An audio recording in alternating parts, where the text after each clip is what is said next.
এটি একটি এস কোডের 24 পোর্টের পিওই সুইচ। এখানে 4টে এসএফপি আছে, একটা কনসোল। এটা হলো এমটেক বা মিডিয়াটেকের আর কি পাওয়ার আইসি। এই পাওয়ার আইসির মাধ্যমে কি পিওইতে পাওয়ার ট্রান্সমিট করে। Power supply, cooling fan.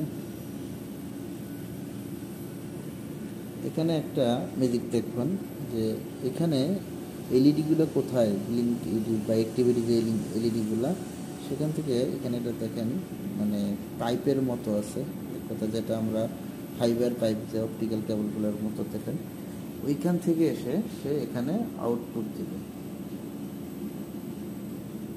এখান থেকে ব্লিঙ্ক করতেছে, আমার পাওয়ার হয়ে গেছে। দেখেন লাইট জ্বলতেছে কোথায়, রিফ্লেকশনটা আসলে কোথায়।